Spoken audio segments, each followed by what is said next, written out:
এইবার জন্মাষ্টমীতে গোপালের মুকুটে এই পালকটাই দিয়েছিলাম, তো এই পালকটা আজকে এখানেই থাকবে। আজকে আমি এই এতগুলো কালার দিয়ে নেল আর্টটা করবো। আজকে নেল আর্টটা এতটা সহজ যে প্রত্যেকেই বাড়িতে ট্রাই করতে পারবে যাদের কাছে এরকম কয়েকটা নেল কালার বা নেল পলিশ রয়েছে নিজের বাড়িতে। ফার্স্টে আমি এই একটা ন্যাচারাল কালার দিয়ে নিয়েছি নেলসের মধ্যে, যেহেতু আমার এটার একটা ট্রান্সপারেন্ট নেলস। ন্যাচারাল কালার দিয়ে 100 সেকেন্ড ড্রাই করে তারপরেই জাস্ট সামান্য একটা ডটিং টুল নিয়ে নিয়েছি, যেটা দিয়ে প্রত্যেকটা নেলসের মধ্যে আমি ডট বসিয়ে ডিজাইনটা ক্রিয়েট করেছি। তেমন বিশেষ কিছু ডিজাইন না, যে কোনো গোল সারফেস দেওয়া যে কোনো কিছু দিয়ে ডিজাইনটা ক্রিয়েট করা যাবে, এমনকি দেশলাই কাঠি দিয়েও ট্রাই করা যেতে পারে। প্রত্যেকটার মধ্যেই সেম ভাবে আলাদা আলাদা কালারের ডটিং টুল দিয়ে ডট বসিয়ে নিয়েছি। আমার এটা যেহেতু প্রফেশনাল নেল কালার, তার জন্য আমি এটাকে একটা দুটো কালারের ডট বসিয়ে তারপর সেটাকে 60 সেকেন্ড বা 30 সেকেন্ড মতো ড্রাই করেছি, যাতে প্রত্যেকটা কালার একটার ওপর একটা ছড়িয়ে না যায়।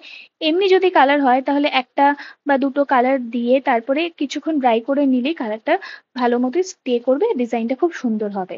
তো মোটামুটি বেশ আমি অনেকগুলো কালার ইউজ করেছি। করে আমার কাছে একটু গ্লিটার কালার ছিল, তো একটু গ্লিটারি একটু একটা শাইন দেওয়ার জন্য আমি একটু গ্লিটার কালারও প্রত্যেকটার মধ্যে দিয়ে নিয়েছি। আর একটা যাতে ডিজাইন ক্রিয়েট হয় মিনিমাম, তার জন্য আমি নিচের সারফেসটা খালি রেখেছি।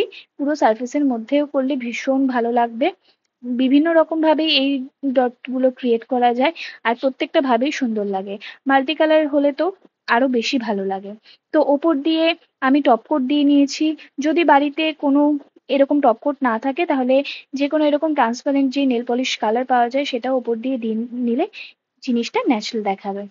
টপ কোট দেওয়ার পর কিন্তু জিনিসটা দেখতে একদমই আলাদা হয়ে যায়। ফার্স্টে যেমনটা দেখতে লাগে, ঠিক পরে টপ কোটটা দেওয়ার পরে, মানে এটার উপর দিয়ে একটা কোট দেওয়ার পরে জিনিসটা আরো দেখতে সুন্দর হয়ে যায়। তো আজকে নেল আর্টটা ছিল খুব ইজি, বাড়িতে ট্রাই করতে পারো সবাই। আর আজকে নেল আর্টটা এই অবধি।